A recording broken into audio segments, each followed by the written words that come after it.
तथागत गौतम बुद्धांचा, डॉक्टर बाबासाहेब आंबेडकरांचा, भारतीय संविधानाचा, बौद्ध विहारामध्ये नंग्या पुंग्या बाबाची प्रतिमा बसून बौद्ध धम्मियांच्या धार्मिक भावना दुखावणाऱ्या आरोपीवर कारवाई, आरोपीवर कारवाई, आरोपीवर कारवाई, लोकशाही मार्गाने चालणाऱ्या आंदोलन दडपणाऱ्या पोलीस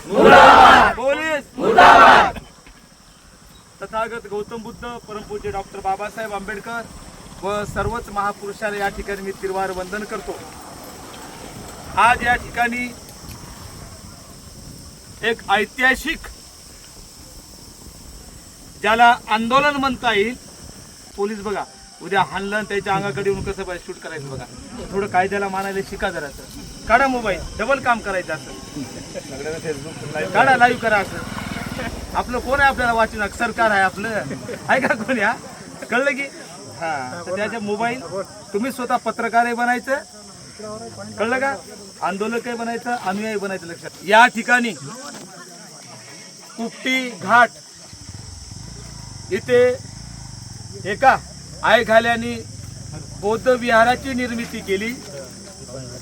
बौद्ध विहाराची निर्मिती केल्यानंतर त्या ठिकाणी विहारामध्ये फक्त बुद्धाची मूर्तीच असणे बंधनकारक असते। जसं मस्जिदमध्ये अल्लाशिवाय काही ठेवू शकतात का, थोडं बोलत जा, नाही ना, हे मान्य आहे ना। तर गुरुद्वारा असेल तिथे एखाद्या नंग्या पुंग्या महाराजाची प्रतिमा ठेवता येईल का, चर्च म्हणजे ठेवता येईल का, मग तशीच ती बौद्ध विहारामध्ये ठेवता येईल का, बरोबर आहे ना। बौद्ध विहार असताना त्या एका आयघाल्यानी नंग्या पुंग्या बाबाची मूर्ती ठेवून त्या ठिकाणी पहिल्यांदा या जिल्ह्यातील नव्हे, राज्यातील नव्हे, देशातील, भारतातील, जगातील सर्वच बौद्ध धर्मियाच्या त्या ठिकाणी भावना दुखावलेल्या आहेत। पोलीस जर खरंच कायदा मानत असतील तर या ठिकाणी मी त्यांच्याकडे मागणी करतो की तो जो नंगा पुंगा महाराज आहे तो प्रतिमा ठेवणारा खराची औलाद आहे। नंगा पुंगा महाराजाच्या नावाखाली तो त्या ठिकाणी चमत्कार करतो, ज्यांना लेकरं होत नसेल लेकरं करून देतो म्हणतो, नोकरी लागत नसेल तर नोकरी लावून देतो म्हणतो, सोनं काढून देतो म्हणतो, कर्मकांड करतो, भोंदूगिरी करतो। हे जे मी काही सगळं सांगलं याला 2500 वर्षापूर्वी बुद्धांनी या सगळ्या शब्दाला नंग करण्याचं काम केलं। म्हणजे जी विचारधारा बुद्धांनी नाकारली तीच विचारधारा बुद्धाच्या साक्षीने सुरू ठेवणे म्हणजे खऱ्या अर्थाने बौद्ध धम्माची विटंबना झालेली आहे। आणि म्हणून आपल्या सर्वांच्या साक्षीने मी दादासाहेब शेळके राष्ट्रीय अध्यक्ष भीम टायगर सेना, आमचे राजूभाऊ थाटे राष्ट्रीय अध्यक्ष भीमराज सेना, आमचा सिद्धार्थ दादा तामगाडगे, आकाश भाऊ कांबळे, आमचे रणवीर, आमचे बंटी भाऊ, आमचे कावळे साहेब, आमचा संतोष, बाकीच्याचे मला नाव माहित नाहीत, आमचा समाधान परवीन, या सगळ्याच्या वतीने मी पोलिसांना पीआयला या ठिकाणी सांगू इच्छितो, त्या ठिकाणी बाबा ठेवून त्या ठिकाणी चमत्कार केलेला आहे, कर्मकांड केलेला आहे, त्यामुळे आमच्या धार्मिक भावना दुखावलेल्या आहेत। म्हणून नंबर 1 भारतीय दंडविधान 295, भारतीय दंडविधान 295 हे भारतीय न्याय, 2 मिनिट थांबा, बोलायला मी आता, बोलायला आमचं इतर आहे, भारतीय न्याय संहिता 299, भारतीय न्याय संहिता 298 नुसार संबंधित त्या आरोपीवर फडीवर तात्काळ गुन्हा दाखल करा, हे सगळ्याची मागणी आहे। मला बोला, त्यापेक्षा कोणी मोठा आहे का, कायद्यापेक्षा कोणी मोठा आहे का? जिथं कर्मकांड होतो, जिथं चमत्कार होतो, जिथं भोंदूगिरी होतं, त्याच्या मायला 12 घोडे लावण्यासाठी 2013 ला सरकारने जादू टोना विरोधी कायदा आणला। काय करतात तुम्ही साले, दिसत नाही, माहित आहे ना, तो खराची औलाद ज्यांनी नंग्या पुंग्या महाराजाची प्रतिमा ठेवली।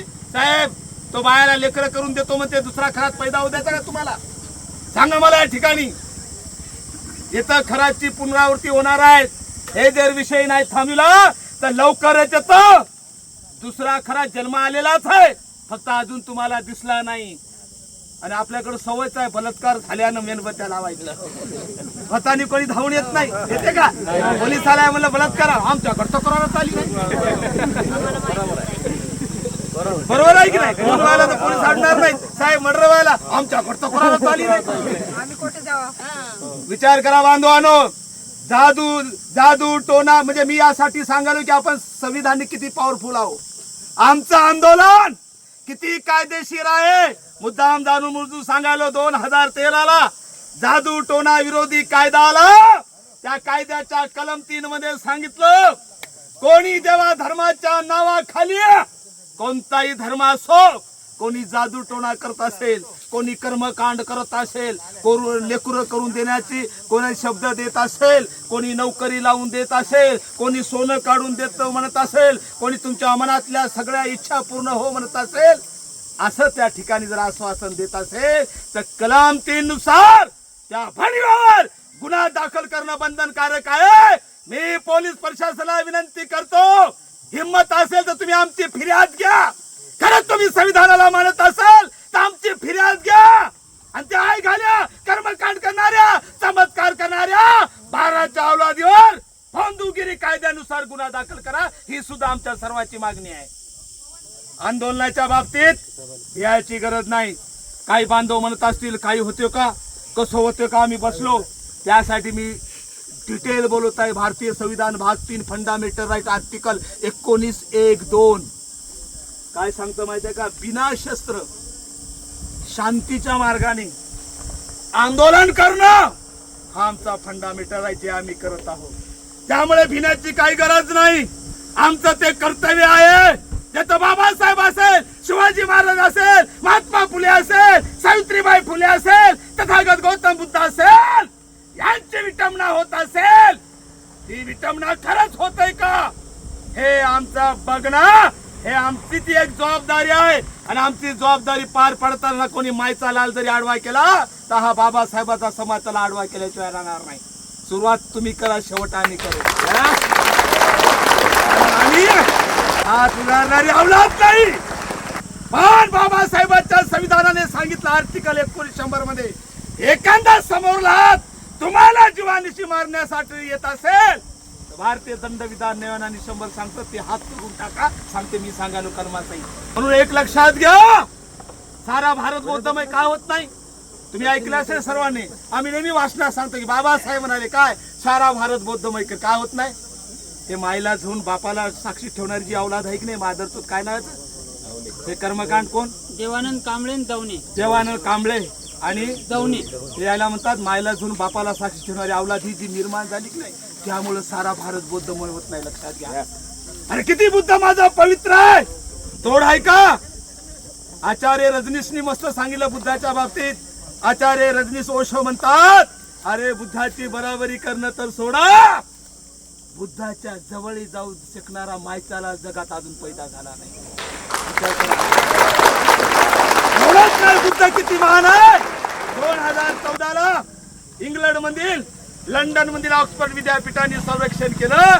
10,000 वर्षात जगावर सर्वात प्रभाव टाकणारा कोण, 100 लोकांची यादी तयार केली. ऑक्सफर्ड विद्यापीठाने सांगितलं 10,000 वर्षात जगावर प्रभाव टाकणारा व्यक्ती कोण, 100 लोकांची यादी केली. आणि त्या 100 मध्ये पहिलं नाव होतं तथागत गौतम बुद्ध. बंधवांनी विचार करा, एवढा माझा बुद्ध महान आहे. 2,500 वर्षापूर्वी बुद्धांनी सांगितलं, अरे मी देव नाही, मी माणूस आहे. जगातला पहिला तथागत गौतम बुद्ध, त्याने ईश्वरवाद, अवतारवाद, चमत्कारवाद, भूतवाद हे सगळं नाकारलेलं आहे, सगळं नाकारलेलं आहे. अरे मग दुःख याचं वाटतं, ज्या बुद्धांनी कर्मकांड नाकारला, ज्या बुद्धांनी जादूटोना नाकारला, ज्या बुद्धांनी भोंदूगिरी नाकारली, आमच्यातलंच क्रॉसिंगचं बियाणं म्हणतो त्याला आम्ही, आमच्यातलंच क्रॉसिंगचं बियाणं हे RSSची असेल, सुपारी घेऊन बुद्धाला वाटविण्याचं काम करत आहे. मला तुम्हाला प्रश्न विचारायचा, तुम्ही बुद्धाला वाटू देणार आहात का? हात वर करा. वाटू देणार आहात का? वाटू देणार आहात का? बुद्धाची विटंबना होत असेल, आमचं कर्तव्य आहे की नाही तिथं जायचं, आहे की नाही? पोलीस आम्हाला अडविणारे कोण हो? देशात पोलीस काय सर्वोच्च आहेत का? पोलीस काय सुप्रीम कोर्ट आहे का?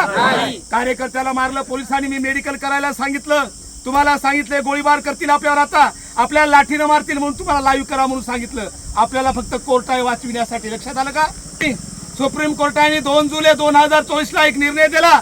अशीच पोलीसवाले दादागिरी करायचे, कोणी आले की घाल मदत, कोणी आलं की घाल मदत, कोणी आलं की घाल मदत. सुप्रीम कोर्टाने सांगितलं नाही, 7 वर्षापर्यंत ज्या शिक्षा आहे त्याला हात लावता येणार नाही. आणि आता सुप्रीम कोर्टाचं जजमेंट आलं, पोलीस स्टेशनला बोलवायचं असेल तर कशाबद्दल बोलवायले त्याची तक्रारीची प्रत द्या, तुम्हाला नेता सुद्धा येणार नाही. लक्षात घ्या, अटकचे सगळे अधिकार काढून टाकले. म्हणून बंधू आणि भगिनींनो, लक्षात घ्या, आमचं आंदोलन भारतीय कायद्याच्या अधीन राहून आहे. आम्ही काल रितसर निवेदन दिलं की त्या ठिकाणी खरंच बुद्धाची विटंबना होतय काय हे फक्त बघण्यासाठी जातो आम्ही. बघा कसे मिलिटरी आणले आम्हाला हाणायसाठी, बघा काट्याला त्या घेऊन, जसे का आम्ही दरोडेखोर आहोत, चोर आहोत, सगळे नंद साहेब तयारीने जात. आणि म्हणून लक्षात घ्या, भियायची गरज नाही. जोपर्यंत बाबासाहेबांचं संविधान आहे तोपर्यंत भियायचं नाही, पण कायद्याच्या अधीन राहून आपल्याला आंदोलन करायचं आहे. आपण पीआय साहेबाला बोललो होतो, ठीक आहे साहेब, काही तुम्ही आमचं ऐका, आम्ही तुमचं ऐकू. आम्ही ठरविलं, राजूभाऊ असतील, आमचे बंटूभाऊ असतील, आमचा सिद्धार्थ असेल, आकाश असेल, आमचे कावळे साहेब असतील, बाकी सर्व भीमसैनिक आमचे रणवीर असतील, ठीक आहे साहेब, आम्ही 5-7 लोक जाऊ, काय अडचण होती हो. म्हणजे पोलीस सुद्धा इनडायरेक्टली जो कर्मकांड करायला, जो बायाला लेकरं करून देतो म्हणायला, त्याला साथ करतायत. किती धक्कादायक गोष्ट आहे. पण आम्ही असं नाही म्हणलं, फक्त खात्री करू द्या. एक लक्षात घ्या, जर आम्हाला पोलीस त्या ठिकाणी खात्री करू देण्यात नसेल तर जे बाबासाहेबांची औलाद असेल, महिनाभर जरी आम्हाला आंदोलन करावं लागेल. कोणी चुकून जर क्रॉसिंगचं बियाणं आलं असेल ते जाऊ शकतात. सगळ्याचे व्हिडिओ गेलेले कळते कोण बियाणं क्रॉसिंगचं होते, सगळे शूट व्हायला. लक्षात घ्या, आता सांगा मी थांबत नाही म्हणून. चोरी करा, कोण कोण थांबणार आंदोलनासाठी, जे नाही ते क्रॉसिंग होईल. लक्षात घ्या, क्रॉसिंग वाल्यांनी खाली तुम्ही का रे क्रॉसिंग हातोरी करा, हे जे तुला सोडून आंदोलन करण्यासाठी सर्व तयार आहेत ना, गेले तरी तयार आहेत ना, पोलिसांनी गोळ्या घातल्या तरी तयार आहेत ना.